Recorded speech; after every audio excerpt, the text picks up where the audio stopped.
ईशान की बात सुनते ही थॉमस ओझा का चेहरा एकदम फक सफेद हो गया। उसे अच्छे से पता था कि लुका रावत को किसी ने कोई रिश्वत नहीं दी थी। असल फर्क तो ताकत का था, और ईशान की ताकत के सामने थॉमस खुद भी टिक नहीं सकते थे।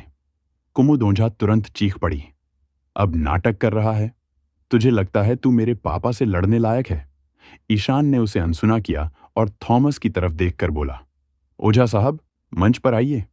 थॉमस ने मजबूरी में गहरी सांस ली और नकली मुस्कान लाते हुए बोला, अगर लड़ना ही है तो मुझे अंशुमान गुप्ता से लड़ना चाहिए। किसी शिष्य की क्या औकात? ईशान ने शांत आवाज में कहा, डर लग रहा है तो साफ बोलिए, मैं ज्यादा नहीं पीटूंगा। कुमुद फिर चिल्लाई, बहुत घमंड हो गया है तुझे। पापा, इसे सबक सिखाओ, इसकी टांगें तोड़ दो। कुमुद की बातों ने थॉमस को बीच में ही फंसा दिया। वो बस यही चाहता था कि कुमुद का मुंह बंद हो जाए। इधर बाकी लोग भी चिल्लाने लगे, हाँ ओझा साहब, इसे सबक सिखाइए, पीट दीजिए इसे।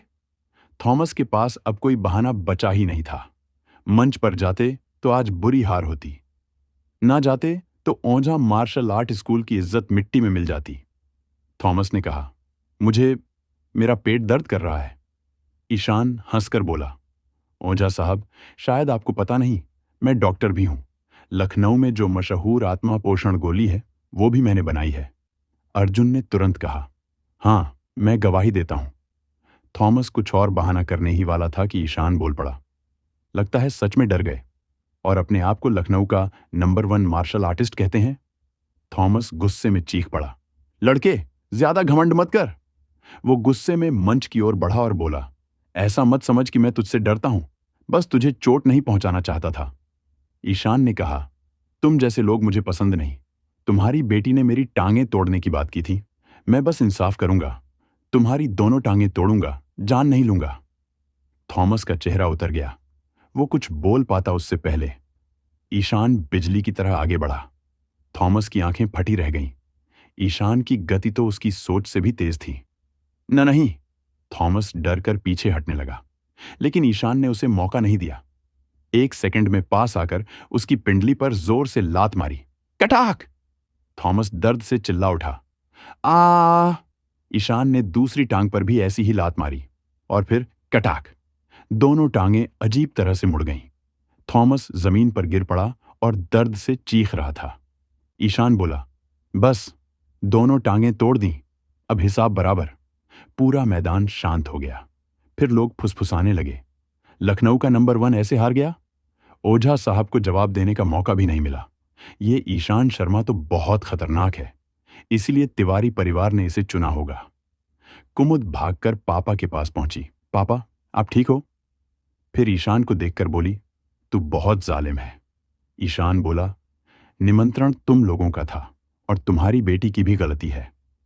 वो मंच से नीचे उतर गया। उधर थॉमस दर्द से कराहते हुए बोला, एम्बुलेंस बुलाओ, जल्दी। कुमुद फोन करने लगी। ईशान अंशुमान गुप्ता और बाकी लोगों के साथ जिम्नेजियम से बाहर निकल गया। रास्ते में अंशुमान बोले, मिस्टर शर्मा, आज आपने जो किया उसका एहसान गुप्ता परिवार कभी नहीं भूलेगा। फिर अपने शिष्य से कहा, आज से हमारे स्कूल की कुल कमाई का 10% मिस्टर शर्मा को दिया जाएगा। ईशान चौंक गए। गुप्ता साहब, इसकी जरूरत नहीं है, आपने जिनसिंग पहले ही दिया है। अंशुमान ने कहा, वो सिर्फ एक रिश्ता बनाने के लिए था। आज आपने हमारी इज्जत बचाई है, 10% आपका हक है। ईशान ने मना नहीं किया। ड्रैगन राइजिंग सोसाइटी पहुंचे तो अंशुमान ने कहा, मिस्टर शर्मा, अगर आज रात समय हो तो साथ में डिनर कर लेते हैं। ईशान हाँ बोलते उससे पहले ही फोन बजा। एकता तिवारी का नाम देखकर उसके चेहरे पर मुस्कान फैल गई। वो एक तरफ जाकर बोला, मिस तिवारी। एकता ने छेड़ते हुए कहा, महान वैद्य जी, इस वक्त क्या कर रहे हैं? ईशान मुस्कुराए, कुछ नहीं, बस घर पर हूं। एकता बोली, तो आज रात एक बॉल में मेरे साथ चलेंगे? मुझे डांस पार्टनर चाहिए। ईशान तो एकता से कई दिनों से नहीं मिले थे। दिल खुश हो गया। उन्होंने तुरंत हां कह दी। फोन रखकर लौटे तो अंशुमान ने पूछा, मिस्टर शर्मा, कोई प्लान है क्या? जवाब देने से पहले अर्जुन हंसकर बोला, चेहरा देखिए कैसे चमक रहा है, जरूर मिस तिवारी का फोन था। ईशान ने मजाक में उसे लात मारी, तेरी अंशुमान मुस्कुराए और बोले, तो मैं मिस्टर शर्मा का अच्छा समय खराब नहीं करूंगा। नमस्ते। 19 नवंबर 12:33 दोपहर। खुड अब्दुल जीरो। एकता तिवारी ने हल्की मुस्कुराहट के साथ कुमुद को ऊपर से नीचे तक देखा। उनकी आंखें शांत थीं, पर आवाज इतनी ठंडी कि रूफ टॉप की हवा भी थम गई। सस्ती औरत किसे कह रही है तू? एकता ने दोबारा पूछा, इस बार थोड़ा और खतरनाक लहजे में। कुमुद का चेहरा पल भर में उतर गया। वो उम्मीद नहीं कर रही थी कि पार्टी में कोई लड़की उससे इस तरह टकराएगी। तब तू कौन है? कुमुद लड़खड़ाई। एकता ने बिना हिले मुस्कुराकर कहा, जिससे तू टकराना नहीं चाहती। ईशान पीछे खड़ा चुप था। असल में उसे बोलने की जरूरत ही नहीं पड़ी। एकता की मौजूदगी ही काफी थी। लुका ने कुमुद को धीरे से खींचने की कोशिश की। कुमुद, चलना, ये जगह। चुप। कुमुद ने उसे झिड़क दिया। मैं डरती थोड़ी हूं किसी से। फिर वो एकता पर चिल्लाई, मेरी बातों के बीच में मत बोल, मैं इस हरामी से पूछ रही हूं। ईशान ने ठंडे लहजे में कहा, कुमुद, तू चिल्ला नहीं रही, तू अपना स्तर दिखा रही है। स्तर? कुमुद की आंखें फैल गईं। मेरे पापा को मारा और मैं चुप रहूं? आज बता, तू यहां आया कैसे? इस पार्टी में आने की औकात कहां से आई? एकता हंस दी। हंसी में ताना भी था और चेतावनी भी। औकात? उन्होंने अपने बैग से इनविटेशन निकाला और कुमुद के चेहरे के सामने लहराया। ये इनविटेशन मैंने भेजा है और ईशान मेरे साथ है। समझ आई बात? कुमुद कुछ पल तो चुप रही, जैसे दिमाग बंद हो गया हो। तू तू कौन है आखिर? उसने फिर पूछा, इस बार धीमी आवाज में। एकता तिवारी ने हल्का सा सिर टेढ़ा किया और मुस्कुराई, जिसे जानने के लिए तेरी हैसियत कम पड़ती है। थोड़ी भीड़ अब उनके आसपास जमा हो चुकी थी। लोग चुपचाप इस टकराव को देख रहे थे। किसी को समझ नहीं आ रहा था कि शुरुआत कैसे हुई। ईशान बोला, कुमुद, तू झगड़ा करने आई है या मेरे सामने अपनी बेइज्जती करवाने? बेइज्जती? कुमुद ने आंखें तरेरी। मैं तुझे। उसने अपने शब्द पूरे भी नहीं किए थे कि एकता ने बीच में कहा, तूने अभी अभी यह सस्ती औरत कहा था ना? बताना पड़ेगा तू किसे कह रही थी? कुमुद अटक गई। उसने तो गुस्से में ये शब्द उछाल दिए थे, पर अब माहौल बदल चुका था। मैं मैं इस कमीने को बोल रही थी, कुमुद चिल्लाई। और तुम दोनों जैसे लोग। एकता की मुस्कुराहट गायब हो गई। उन्होंने एक कदम आगे बढ़कर कुमुद के बिल्कुल सामने खड़े होते हुए कहा, जुबान संभाल के। तूने अगर मेरे सामने एक शब्द और नीचे बोला ना, तो इस पार्टी में सबसे ज्यादा शर्मिंदा तू ही होगी। लुका ने ईशान की तरफ देखा। ईशान ने सिर्फ इतना कहा, लुका, अगर तू अपनी गर्लफ्रेंड को नहीं संभाल सकता तो चुपचाप पीछे हट जा, वरना आज फिर तेरी पसलियां टूटेंगी। लुका का चेहरा नीला पड़ गया। पिछली पिटाई उसकी यादों में ताजा थी और दर्द अभी भी था। कुमुद, चलना, लुका ने धीरे से कहा। उसका गला सूख रहा था, पर कुमुद कौन सुनने वाली थी। वो गुस्से में फूंफकारते सांप की तरह बोली, तुम दोनों क्या समझते हो अपने आप को? मैं कुमुद ओझा हूं, मेरे पापा।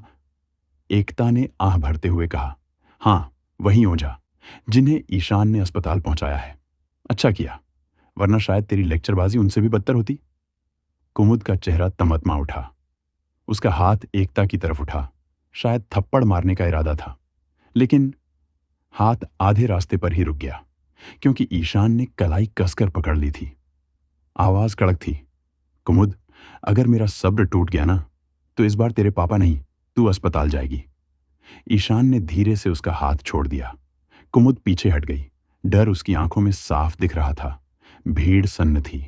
पार्टी का म्यूजिक भी जैसे हल्का लगने लगा। एकता ने शांत लहजे में कहा, कुमुद, आज से दूर रहना ईशान से। ये तेरे लेवल का लड़का नहीं है।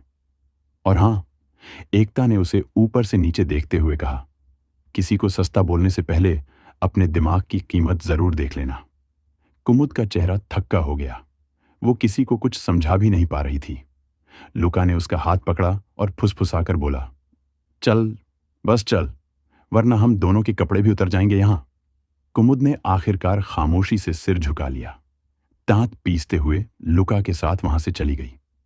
जैसे ही दोनों जाने लगे, एकता ने पीछे से आवाज दी, और कुमुद, अगली बार अगर आवाज उठानी हो तो अपने घर की चारदीवारी में उठाना, यहां नहीं। कुमुद बिना पलटे तेज कदमों से निकल गई। भीड़ धीरे धीरे हट गई। पार्टी का माहौल वापस सामान्य होने लगा। एकता मुड़ी और ईशान की तरफ देखकर बोली, चलो, आज की रात बेकार लोगों पर बर्बाद नहीं करनी। ईशान मुस्कुराया। सही कहा, पार्टी तो अब शुरू हुई है। दोनों साथ साथ आगे बढ़ गए, जैसे उनकी चाल ही दुनिया को बताती हो कि अब वो ईशान को कोई रोक नहीं सकता। और एकता, वो सिर्फ उसके साथ नहीं, उसके बराबर खड़ी है। एकता तिवारी का चेहरा अचानक इतना ठंडा हो गया जैसे उनकी आंखों में बर्फ की धार बह रही हो। उनके देखने भर से कुमुद ओझा का जोश पल भर में बैठ गया। कुमुद, जो हर वक्त दहाड़ मारने को तैयार रहती थी, इस बार चुप सी हो गई। मैंने कहा तो तुझे क्या? उसने हिम्मत जुटाकर कहा। एकता ने उसे ऊपर से नीचे देखते हुए बहुत शांत लेकिन बेहद खतरनाक आवाज में पूछा, तूने इसे सस्ता कहा? कुमुद ने नाक सिकोड़कर कहा, हाँ, सस्ता ही है ये। बस इतना ही बोल पाई थी कि धप, एक जोरदार थप्पड़ उसके चेहरे पर पड़ा। पूरा रूफटॉप पल भर के लिए शांत पड़ गया। कुमुद की आंखें फैल गईं। उसने गाल पकड़ लिया। अब तक उसे किसी ने हाथ नहीं लगाया था। ये पहली बार था।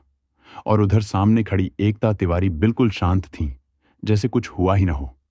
तूने मुझे मारा? कुमुद हकलाने लगी। एकता ने और भी ठंडी आवाज में कहा, अगर जुबान और चली तो मुंह तोड़ दूंगी, फिर कोई सस्ता महंगा बोलने लायक नहीं रहेगी।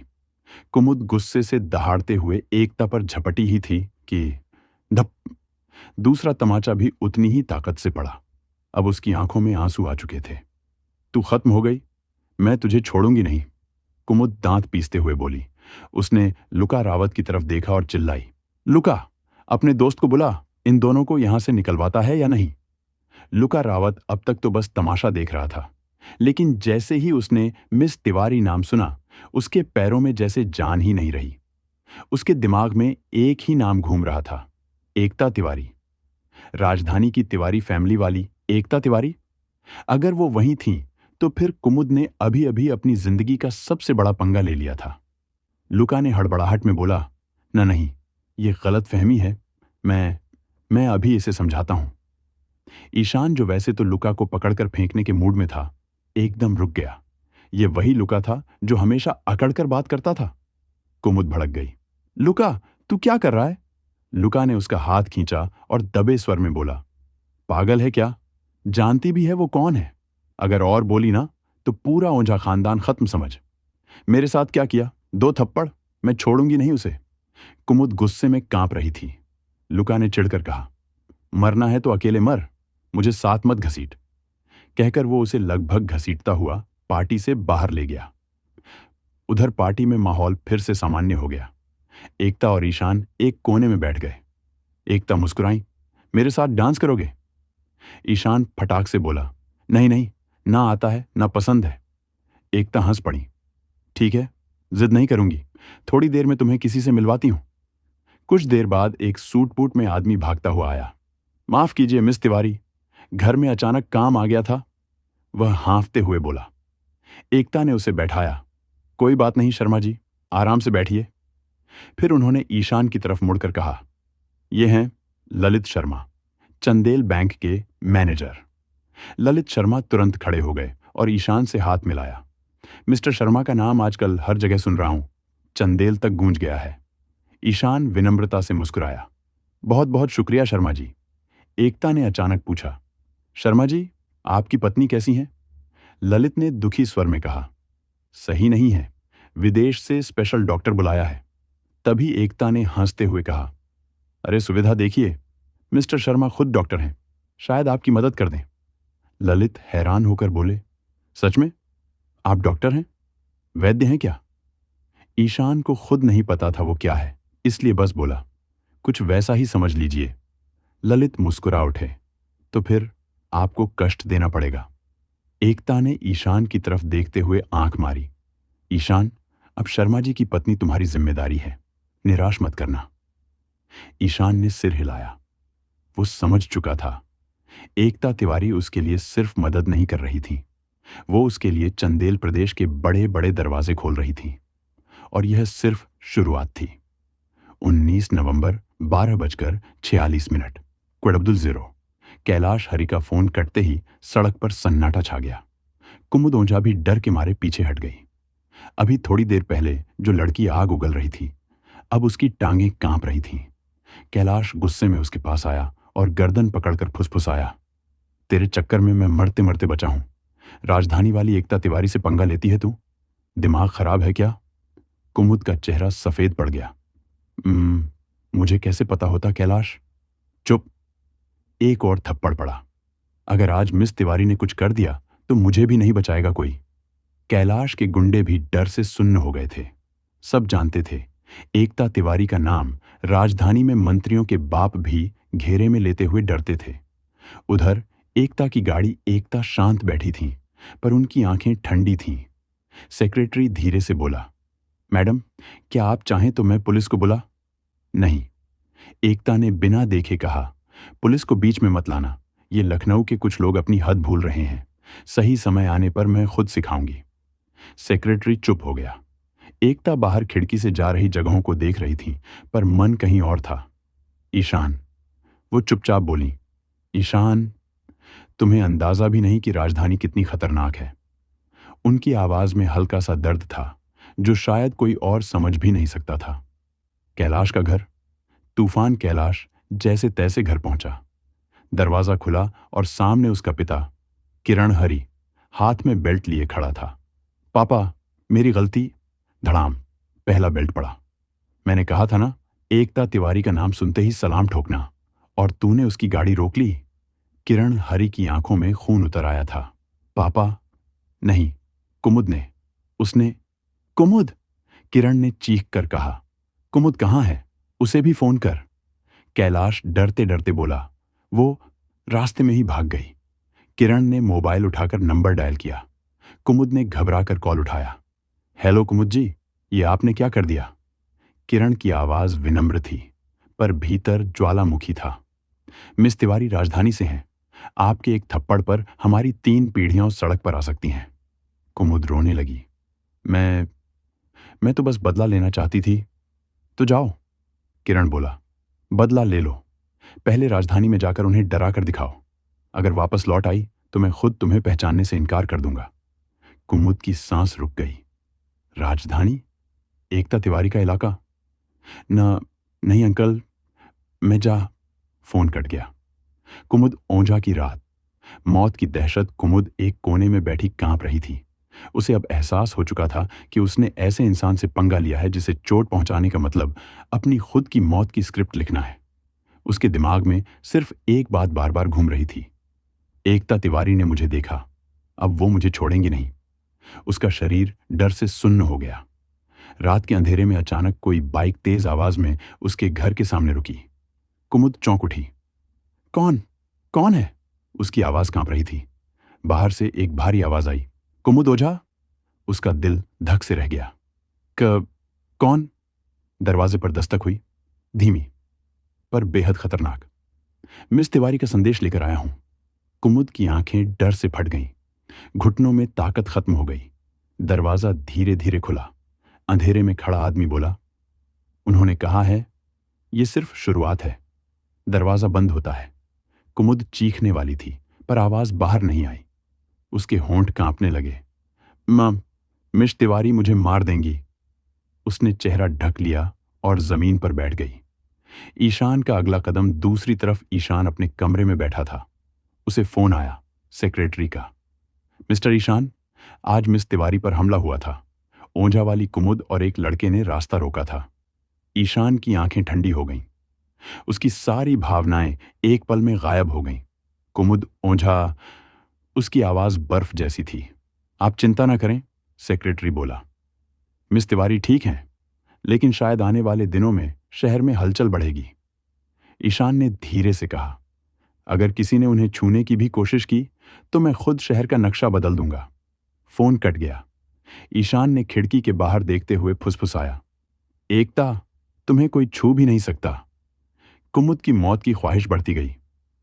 कुमुद रात भर नहीं सोई। उसे हर आवाज, हर छाया, हर कदम एकता तिवारी के लोगों का लगता था। सुबह होते होते उसका दिमाग जवाब दे गया था।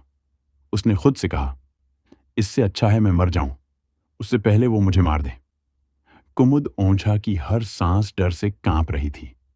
आज पहला दिन था जब उसे पछतावा नहीं, अपनी मौत की ख्वाहिश होने लगी थी। फोन कटने के बाद से ही कैलाश हरी के चेहरे पर डर और गुस्से की मिलीजुली छाया फैल गई थी। उसके सामने खड़ी कुमुद ओंझा कुछ समझ नहीं पा रही थी कि अचानक माहौल इतना भारी क्यों हो गया। कैलाश भाई, क्या हुआ? आपके पापा तो उपमेयर है ना? कुमुद ने हिम्मत करके पूछा। कैलाश ने इतनी ठंडी और खतरनाक नजर से उसे देखा कि उसकी रीढ़ में सिहरन दौड़ गई। इस औरत को उठाओ, मुंह बंद करो और इसे ओंझा हवेली के गेट पर फेंक आओ, उसने धीरे मगर बेहद सख्त आवाज में कहा। जी कैलाश भाई, लड़कों ने तुरंत आदेश मान लिया। कुमुद चीखती चिल्लाती रही, पर किसी ने नहीं सुना। उसे गाड़ी में ठूंस दिया गया और कुछ ही मिनटों में वहां से उठा ले जाया गया। कैलाश ने गहरी सांस ली। उसे पता था अब हालात जल्दी बिगड़ने वाले हैं। उधर हिल खानदान तूफान के बीच फंसा हुआ था। कंपनी को हर रोज नुकसान हो रहा था। मार्केट शेयर लगातार नीचे जा रहा था और निवेशक हाथ खींच रहे थे। मिस्टर हिल, कैश फ्लो बिल्कुल खत्म होने वाली है, सेक्रेटरी घबराई आवाज में बोला। स्टीफन हिल खिड़की के पास खड़े बाहर खाली सड़कें देख रहे थे। वो कुछ देर चुप रहे, फिर धीमे से बोले, जिस लोन की अर्जी दी है वो मंजूर हो जाएगा। कुछ दिनों की बात है, सेक्रेटरी ने हिचकते हुए कहा। सर, अगर मार्केट शेयर ऐसे ही गिरता रहा तो। स्टीफन ने हाथ उठाकर उसे चुप करा दिया। उनकी आंखें उस छोटी सी आत्मा पोषण गोली पर टिक गईं जिसे वो हाथ में घुमा रहे थे। किसने सोचा था एक छोटी गोली से इतना बड़ा नुकसान हो जाएगा? और उससे भी बड़ा सवाल, एकता तिवारी को यह सब पहले से कैसे पता था? वही एकता तिवारी जिसने ईशान को चंदेल बैंक के मैनेजर से मिलवाया था ताकि हिल खानदान का लोन मिलने में देर हो और पूंजी की कमी उनके गले पड़ जाए। सब कुछ उसकी योजना का हिस्सा था। इधर बस अड्डे पर ईशान और अर्जुन वर्धन खड़े टिकट ले रहे थे। मिस्टर शर्मा, हम कहाँ जा रहे हैं? अर्जुन ने पूछा। ईशान ने मुस्कुराकर कहा, शिगलांस शहर। अर्जुन ने बिस्कुट का पैकेट खोलते हुए कहा, सर, कम से कम अब गाड़ी ले लीजिए। बस में सफर करना थोड़ा लो प्रोफाइल लगता है। ईशान ने भौहें चढ़ाते हुए कहा, लो प्रोफाइल से क्या परेशानी है? मैं कोई राजा नहीं हूं। अर्जुन ने हंसते हुए कहा, मेरा मतलब था कि पैसे की कमी तो अब है नहीं। पैसे हैं तो क्या हर जगह उड़ाऊं? ईशान ने सहजता से कहा, बस का सफर भी सीख देता है। अर्जुन चुप हो गया। वो जानता था ईशान की सोच अलग है। 10 मिनट बाद बस आई। दोनों अपनी सीटों पर बैठ गए। बस जैसे ही आगे बढ़ी, पीछे से किसी ने ईशान के कंधे पर हल्की थपकी दी। ईशान ने पलटकर देखा। एक खूबसूरत नर्म चेहरे वाली लड़की मुस्कुरा रही थी। तुम ईशान शर्मा? उसने हैरानी से पूछा। ईशान कुछ पल देखता रहा, फिर उसे याद आया, आद्या पांडे। उसकी आवाज खुद ब खुद ऊंची हो गई। आद्या की आंखें चमक उठीं। हाँ, मैं ही हूं। ईशान, इतने साल बाद मिल रहे हैं। स्कूल में दोनों ही सबसे अलग थलग बच्चे थे। न माँ बाप, न पैसे, न कोई सहारा। दूसरे बच्चे उनका मजाक उड़ाते थे, इसलिए दोनों एक दूसरे का सहारा बन गए। आज ईशान बदल चुका था और आद्या भी। 10-12 साल हो गए, तू तो बिल्कुल अलग दिख रही है, ईशान ने मुस्कुराकर कहा। आद्या शर्मा गई। और तू भी? बातों बातों में उसने बताया कि गरीबी के बावजूद पढ़ाई पूरी की, स्कॉलरशिप मिली और मास्टर्स कर लिया। अब इंटरव्यू के लिए शिगलांस जा रही थी। रास्ता कब बीत गया दोनों को पता ही नहीं चला। उतरते समय आद्या ने अपना नंबर आगे बढ़ाया। ख्याल रखना, और हाँ, नौकरी लगते ही पहले तुझे खाना खिलाऊंगी। ईशान हंस पड़ा। डन। टैक्सी में बैठते हुए आद्या बार बार पलटकर देख रही थी। शायद उसे उम्मीद नहीं थी कि इतने साल बाद ईशान यूं मिल जाएगा। ईशान और अर्जुन स्टेशन के बाहर खड़े गाड़ी का इंतजार कर रहे थे। थोड़ी देर बाद एक चमकती हुई ऑडी A6 उनके सामने आकर रुकी। ड्राइवर सीट से जयंत शर्मा उतरा। चेहरा तना हुआ, आंखों में चिढ़। पापा, सच में इस लड़के से मम्मी का इलाज करवाना है, उसने नाराज होकर कहा। ललित शर्मा भी उतर चुके थे। चेहरा थका हुआ और चिंता में डूबा। कुछ नहीं कर सकते जयंत, उन्होंने धीमे से कहा। एकता तिवारी का आदेश है। लेकिन पापा अगर ये मना करे तो? ललित ने ठंडी सांस छोड़ी। अगर इसने जिद पकड़ी तो तिवारी खानदान से भी भिड़ जाऊंगा। तेरी मां की जान के लिए कुछ भी कर सकता हूं। यह सुनकर जयंत चुप हो गया। ललित शर्मा ईशान के पास आए और विनम्रता से बोले, मिस्टर शर्मा, कृपया गाड़ी में आइए। ईशान ने हाथ जोड़कर अभिवादन किया और अर्जुन के साथ गाड़ी में बैठ गया। गाड़ी शिगलांस की सड़क पर दौड़ रही थी, लेकिन ईशान की बातों ने पूरे कमरे का माहौल बदल दिया। माथुर हर्षवर्धन के चेहरे पर गुस्सा साफ दिख रहा था, लाल आंखें, फड़कती हुई भौहें। यू डेयर, उसने दांत भींचते हुए कहा। तुम्हें पता भी है तुम किससे बात कर रहे हो? ईशान आराम से सोफे की टेक से टिक गया। हाँ, एक ऐसे आदमी से जो विदेश से डिग्री लेकर आया है, पर इंसानियत और पेशे की इज्जत साथ नहीं ला पाया। जयंत शर्मा को लगा माहौल हाथ से निकल रहा है। वो जल्दी से बोला, प्लीज प्लीज शांत हो जाइए सब लोग, बात बढ़ाने की जरूरत नहीं है। ललित शर्मा भी बेचैनी में इधर उधर टहलने लगे।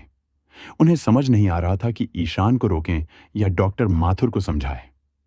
माथुर हर्षवर्धन ने एक लंबी सांस लेकर खुद को शांत करने की कोशिश की। मुझे किसी से कुछ साबित नहीं करना।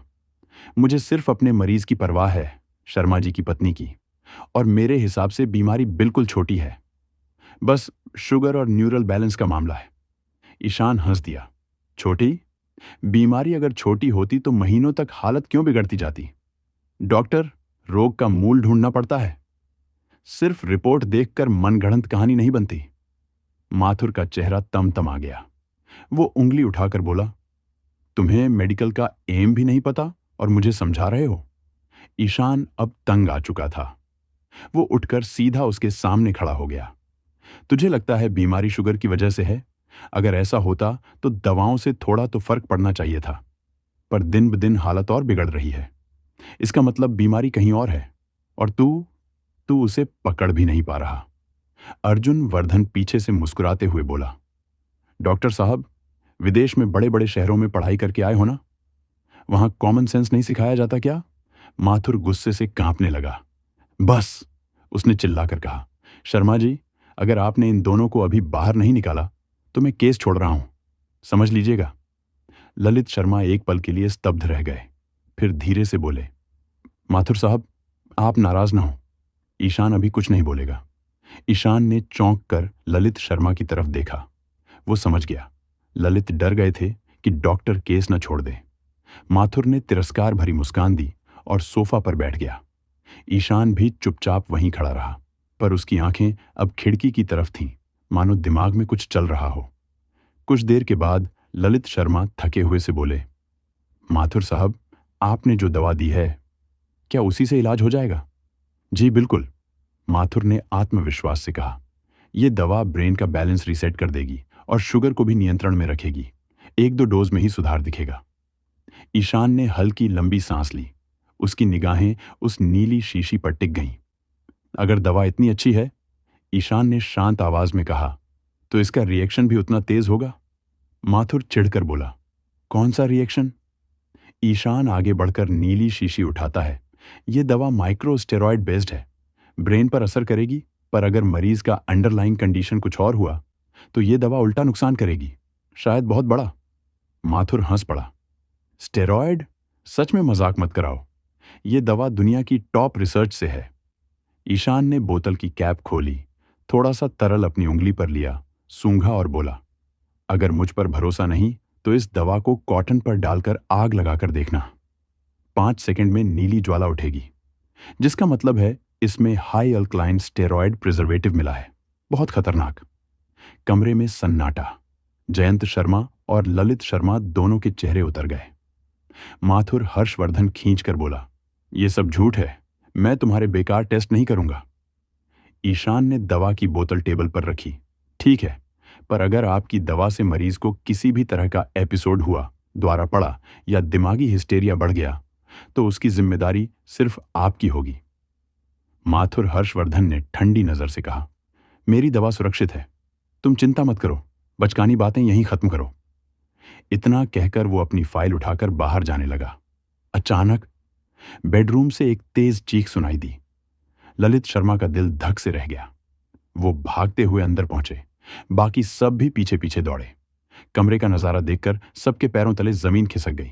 मिसेस शर्मा बेड पर तड़प रही थीं।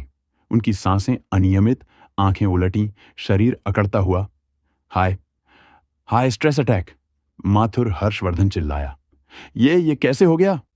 ईशान ने ठंडी आवाज में कहा। मैंने कहा था कुछ और कारण है। बीमारी शुगर की नहीं, नहीं ब्रेन बैलेंस की। ये अटैक उसी दवा के घटक से ट्रिगर हुआ है जो आप देने जा रहे थे। माथुर की आंखें फैल गईं। वो समझ नहीं पा रहा था कि क्या बोले। ईशान ने अर्जुन को आदेश दिया, नमक लाओ, जल्दी। अर्जुन भागा। ईशान ने मिसेस शर्मा की पल्स पकड़ी, बिल्कुल अनियमित। फिर उनके हाथों की नसें दबाकर कुछ पॉइंट्स प्रेशर में लिए। ललित शर्मा कांपती आवाज में बोले, मिस्टर शर्मा, मेरी मेरी पत्नी ठीक हो जाएगी ना? ईशान ने एक पल के लिए उन्हें देखा, फिर शांत आवाज में बोला, अगर देर नहीं हुई तो हां, मुझे काम करने दीजिए। अर्जुन पानी और नमक ले आया। ईशान तुरंत काम में लग गया। माथुर हर्षवर्धन केवल खड़ा देखता रह गया। पहली बार उसके आत्मविश्वास में दरार पड़ी थी और यह साफ था, अब इलाज ईशान करेगा। और शायद यह केस सिर्फ एक बीमारी नहीं, बल्कि पूरे शर्मा परिवार की सोच बदलने वाला था। ललित शर्मा को भी माथुर हर्षवर्धन का घमंडी अंदाज बिल्कुल पसंद नहीं था, लेकिन अभी अभी उसने मदद की थी, इसलिए वो कुछ कह नहीं पा रहे थे। ईशान ने जब बात की तो ललित मन ही मन उसकी तारीफ करने लगे।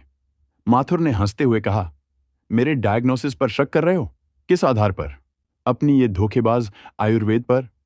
ईशान ने ठंडी आवाज में जवाब दिया, कुछ साल विदेश में रह लेने से मत सोचो कि तुम सब कुछ जानते हो। तुम जैसे बहुत देखे हैं मैंने, और ये धोखा है या नहीं, ये तुम तय नहीं करोगे। फिर वो ललित शर्मा की तरफ मुड़े। शर्मा जी, मुझे आपकी पत्नी को एक बार देखने दीजिए, क्या ख्याल है? माथुर ने बीच में रोकते हुए कहा, शर्मा जी, क्या सच में जरूरत है? ललित शर्मा थोड़ा झेंप गए और बोले, चलो मिस्टर शर्मा, एक नजर देख ही लें। ये सुनते ही माथुर का चेहरा बिगड़ गया। अच्छा, फिर तो मुझे जरूरत नहीं, इलाज भी यहीं करवा लीजिए। ललित का चेहरा गिर गया। पत्नी के इलाज के लिए उन्होंने बहुत भाग दौड़ की थी। माथुर को बुलाने में कितनी पहचानें लगाई थीं। अगर वो अब मना कर दे तो वो क्या करेंगे? ईशान ने शांत आवाज में कहा, शर्मा जी, दवा की ये शीशी इन्हें लौटा दीजिए। दुनिया में एक ही डॉक्टर नहीं है। पर ललित शर्मा बहुत डरे हुए थे। पास खड़ा उनका बेटा जयंत तो और परेशान हो गया। नहीं पापा, ये बहुत बड़ा रिस्क है। ललित कुछ बोलते इससे पहले ही ईशान ने हाथ झटका। एक तेज हवा का झोंका गया और ललित के हाथ में पकड़ी दवा की नीली शीशी फट से टूट गई। ये क्या किया तुमने? जयंत चिल्लाया। ईशान ने शांत होकर कहा, शर्मा जी फैसला नहीं कर पा रहे थे, इसलिए मैंने कर दिया। ललित गुस्से से भर तो गए, पर कुछ कह नहीं पाए। उन्होंने भारी आवाज में कहा, चलो, अब जो हो गया मिस्टर शर्मा ही देख लें। माथुर ने ठट्ठा मारकर हंसते हुए कहा, शर्मा जी, आपकी जिंदगी की सबसे बड़ी गलती है ये। ईशान उसे नजरअंदाज करते हुए सीधे कमरे में चले गए। अंदर पहुंचकर उन्होंने देखा, बिस्तर पर एक बेहद कमजोर, पीली, थकी हुई औरत लेटी थी। बोलना भी मुश्किल लग रहा था। ईशान उनके पास जाकर बोले, मिसेज शर्मा, रिलैक्स। उन्होंने धीरे से हाथ उनके माथे पर रखा और आंखें बंद कर लीं। बाहर से माथुर ताना मार रहा था, इसे कहते हैं इलाज? हां। ललित और जयंत दोनों बेचैन थे। इतने डॉक्टर दिखाए थे, लेकिन ऐसा तरीका उन्होंने पहली बार देखा था। कुछ मिनट बाद ईशान ने हाथ हटाया। ललित बेचैनी में बोले, कैसी है मेरी पत्नी? ईशान ने कोई जवाब नहीं दिया, बस बाहर खड़े माथुर को देखा और ठंडी आवाज में कहा, जैसा सोचा था, तू बेकार है। माथुर गुस्से में चिल्लाया, क्या कहा तूने? मैं विदेश में पढ़ा हूं। ईशान ने बीच में ही काट दिया, 100 साल और पढ़ ले, फिर भी बेकार रहेगा। तूने कहा था शुगर लो है, बकवास। माथुर दांत पीसने लगा, तो फिर है क्या, बता। ईशान मुस्कुराए, ब्रेन एन्यूरिज्म। माथुर जोर से हंस पड़ा, ये तुझे पता भी है तू क्या बोल रहा है? अगर ऐसा होता तो हॉस्पिटल पकड़ नहीं लेता? हाँ हाँ। ललित भी उलझन में पड़ गए, हमने इतने टेस्ट करवाए थे, कभी ऐसा नहीं आया। ईशान गंभीर आवाज में बोले, एन्यूरिज्म अभी छोटा है, अभी अभी बना है, वरना मिसेस शर्मा कब की मर चुकी होती। बकवास! जयंत गुस्से में चिल्लाया। बाहर निकल, मेरी मां को कुछ हुआ तो बुरा होगा। अर्जुन वर्धन आगे बढ़ा। मिस्टर शर्मा का अपमान कर रहा है, मौत ढूंढ रहा है। ईशान ने उसे रोक दिया और ललित की तरफ देखा। शर्मा जी, अब फैसला आपको लेना है। माथुर ने तुरंत एक दूसरी शीशी निकालकर कहा। शर्मा जी, अभी इनको निकाल दीजिए, मैं और दवा दे दूंगा। ललित फिर दुविधा में, एक तरफ पढ़ा लिखा डॉक्टर, दूसरी तरफ बिना डिग्री का नौजवान। आखिर वो झुक गए। मिस्टर शर्मा, बुरा मत मानिए, मैं अपनी पत्नी को खोने का रिस्क नहीं ले सकता। माथुर हंसने लगा। हाँ हाँ, सुना, अब दफा हो जाओ। ईशान ने आह भरी और मुस्कुरा दिया। शर्मा जी, आप पर गुस्सा नहीं हूं, आपकी मजबूरी समझता हूं।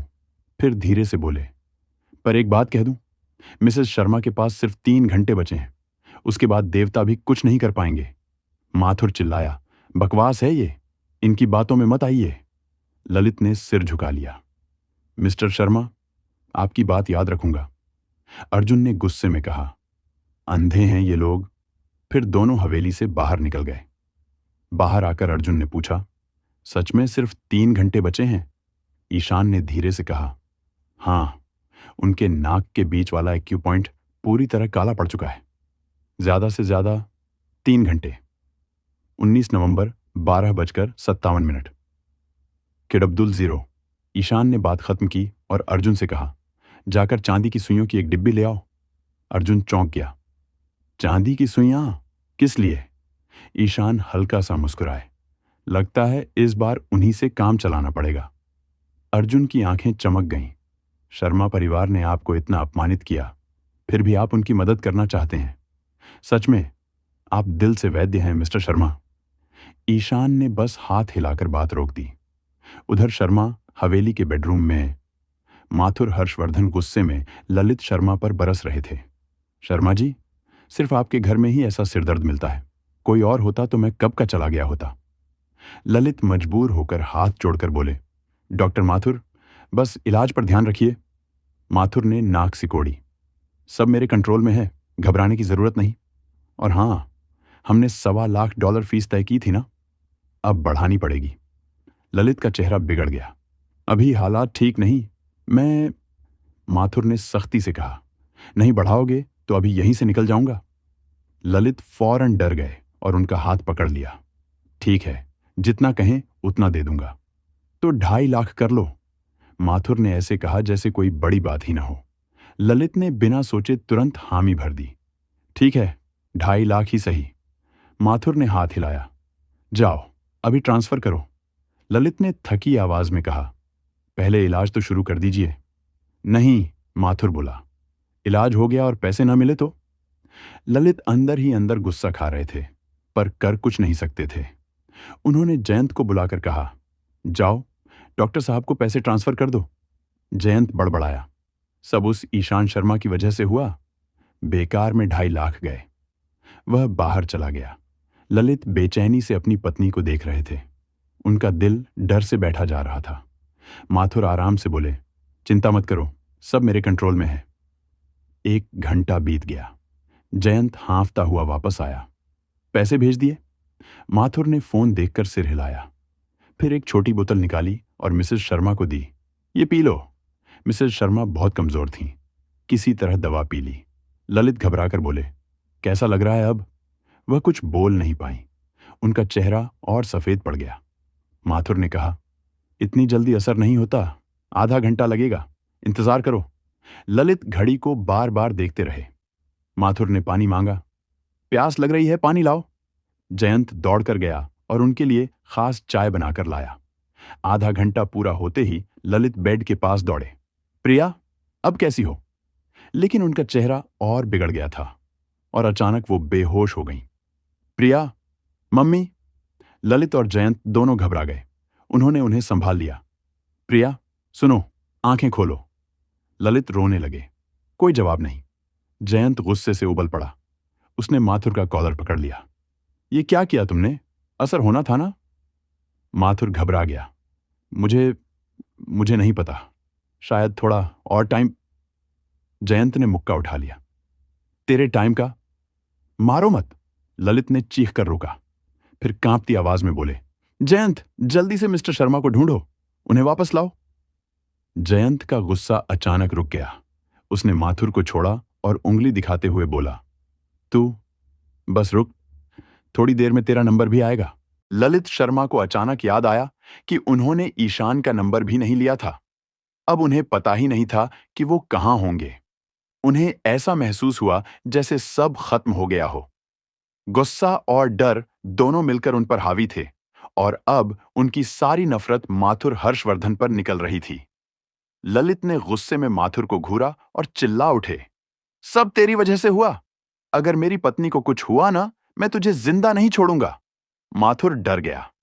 वो जानता था कि ललित जैसी ताकतवर शख्सियत के लिए किसी को सबक सिखाना मुश्किल नहीं होता। जयंत का चेहरा भी सफेद पड़ गया। वो कांपते हुए बोला, पापा, अब क्या करें?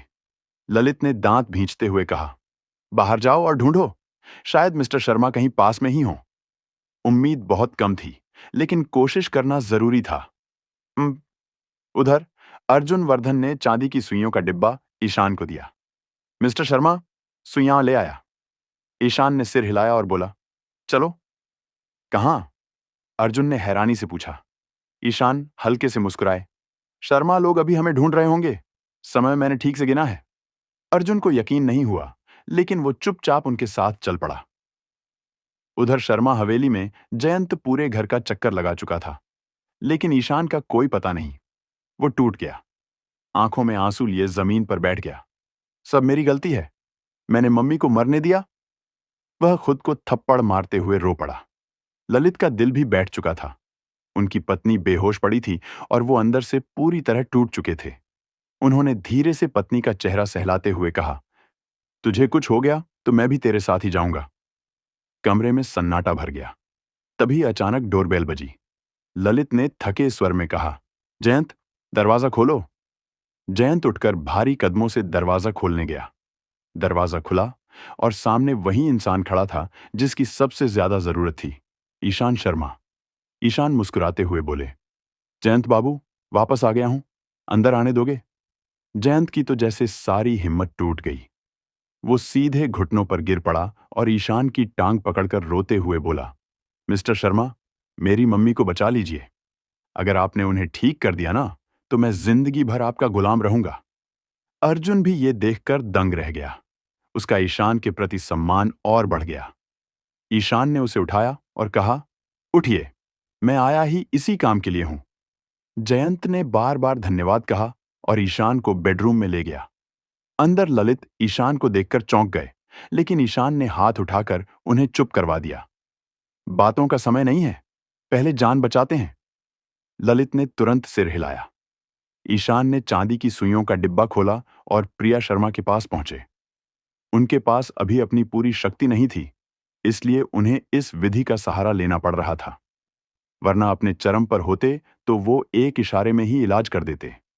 उन्होंने अपनी परम आध्यात्मिक सुई विधि के मुताबिक 12 सुइयां अलग अलग बिंदुओं पर गड़ा दी। सुइयां लगाते लगाते ही उनकी आधी ऊर्जा खर्च हो गई। चेहरे पर पसीना छलक आया। माथुर पास से हंस पड़ा। ये क्या पुराने जमाने का तमाशा है? उसका मजाक सुनकर जयंत का गुस्सा फट पड़ा। उसने घूमकर माथुर के पेट में जोरदार लात मारी। चुप रह, हरामजादे! माथुर कराहता हुआ एक कोने में जा बैठा। उधर ईशान सुइयों के माध्यम से ऊर्जा को प्रिया के शरीर में भेज रहे थे। उनका चेहरा पसीने से भर गया था, आंखें धुंधली पड़ गई थीं, लेकिन वो 1 इंच भी डगमगाए नहीं। समय धीरे धीरे बीत रहा था। आधा घंटा निकल चुका था, लेकिन ईशान का काम अभी बाकी था। अचानक ईशान ने आखिरी सुई छोड़ दी। उनका पूरा शरीर हिल गया, जैसे सारी शक्ति निकल चुकी हो। ललित दौड़कर आए। मिस्टर शर्मा, मेरी पत्नी कैसी है? कमजोर आवाज में ईशान बोले, हो गया, सुइयां निकाल रहा हूं, आधे घंटे में वो उठ जाएंगी। अर्जुन और शर्मा परिवार इंतजार करने लगे, लेकिन जैसे जैसे समय बीत रहा था, उनकी बेचैनी बढ़ती जा रही थी। जल्द ही 29 मिनट पूरे हो गए। प्रिया शर्मा में कोई हलचल नहीं। मिस्टर शर्मा, ये क्या हो रहा है? ललित घबराने लगे। ईशान शांत थे। अभी 1 मिनट बाकी है। ललित चिल्ला उठे, 1 मिनट से क्या फर्क पड़ता है? लेकिन ईशान चुपचाप बैठे रहे। जयंत अपनी मां को हॉस्पिटल ले जाने के लिए आगे बढ़ा ही था कि अचानक बेड पर पड़ी प्रिया शर्मा की पलकों में हलचल हुई और उन्होंने धीरे से अपनी आंखें खोल दी। 19 नवंबर 1:02 दोपहर। कुड अब्दुल जीरो। प्रिया शर्मा ने आंखें खोलीं तो कुछ पल समझ ही नहीं आया कि क्या हो रहा है। उन्होंने इधर उधर देखा, चेहरा हैरानी से भरा था। मम्मी, आप उठ गईं। जयंत खुशी से रोते हुए उनकी तरफ भाग कर आया और उन्हें पकड़ लिया। ललित शर्मा भी भाग कर आए और पत्नी को कसकर गले लगा लिया। प्रिया, तुम ठीक हो गईं। भगवान का लाख लाख शुक्र है। उनकी आवाज बच्चे जैसी कांप रही थी। इतने सख्त आदमी की आंखों से भी आंसू बह रहे थे। प्रिया ने थोड़ा माथा रगड़ा और बोली, अरे, मुझे तो कोई दर्द ही नहीं हो रहा। सच में? ललित ने जल्दी से पूछा। उनकी आंखों में चमक आ गई। हाँ, मैं खड़ी भी हो सकती हूं, प्रिया ने कहा। उन्होंने किसी की मदद लिए बिना धीरे धीरे बिस्तर से उठकर खड़े होने की कोशिश की।